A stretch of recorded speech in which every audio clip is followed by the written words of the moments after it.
आज हम हमारी गणित की प्रथम क्लास प्रारंभ करने जा रहे हैं। इसका टॉपिक रहेगा घन और घनाभ का पृष्ठीय क्षेत्रफल एवं आयतन। यह क्लास 10वीं का 16वां चैप्टर है। आपने एक माचिस की डिब्बी देखी होगी, ईंट देखी होगी, चौक का डिब्बा देखा होगा। ये सारे घन और घनाभ के उदाहरण हैं। घन और घनाभ को समांतर षटकोणीय फलक भी कहा जाता है। आप अपनी स्क्रीन पर देख सकते हैं घनाभ और घन। L इसकी लंबाई है, B इसकी चौड़ाई है और H इसकी ऊंचाई है। घनाभ की लंबाई, चौड़ाई और ऊंचाई बराबर नहीं होती है। हम कह सकते हैं L is not equal to B is not equal to H। L बराबर नहीं है B के, B बराबर नहीं है H के। लेकिन घन की लंबाई, चौड़ाई और ऊंचाई बराबर होती है। L बराबर H बराबर B। घन और घनाभ के पृष्ठीय क्षेत्रफल और आयतन A B A dash B dash D dash C dash D C घन और घनाभ की लंबाई, इसकी ऊंचाई H, की चौड़ाई B। घनाभ का प्रत्येक फलक आयत होता है। इसी प्रकार घन का प्रत्येक फलक वर्ग होता है। घन और घनाभ में 6 फलक होते हैं, 1 2 3 4 5 6। ये देखिए घनाभ और घन के 6 फलक। घन और घनाभ में समांतर फलकों के 3 युग्म होते हैं। स्क्रीन पर देखिए चित्र, पहला चित्र, द्वितीय चित्र और तृतीय चित्र। 2 फलक एक रेखाखंड पर मिलते हैं, एक कोर कहते हैं। 2 फलक रेखाखंड पर मिल रहे हैं, B डैश C डैश पर कोर है। एक घन और घनाभ में कुल 12 कोर होती है।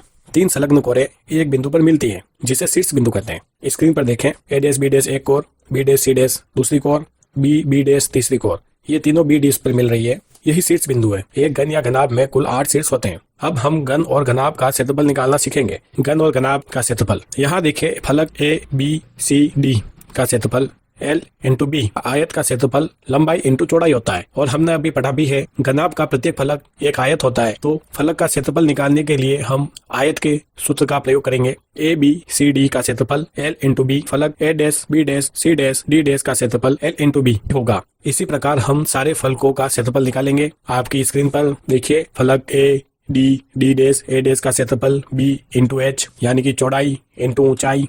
फलक B C dash B dash का क्षेत्रफल वही होगा B इंटू H, चौड़ाई इंटू ऊंचाई। फलक A B dash A dash का क्षेत्रफल H इंटू L, यानी कि ऊंचाई इंटू लंबाई। फलक D C dash D dash का क्षेत्रफल H इंटू L। अब हम केवल घनाभ पर बात करेंगे। घनाभ फलकों के सभी क्षेत्रफल को जोड़ने पर हमें प्राप्त होगा L into B plus L into B plus B into H plus B into H plus H into L plus H into L। अब आप देखिए L into B plus L into B, B into H plus B into H, H into L plus H into L। इन सभी को जोड़े गए तो हमें प्राप्त होगा 2L into B plus 2B into H plus 2H into L। अब हम इसमें से 2 को बाहर तो हमें प्राप्त होगा 2 कोष्टक में L into B plus B into H plus H into L। यह घनाभ का क्षेत्रफल है।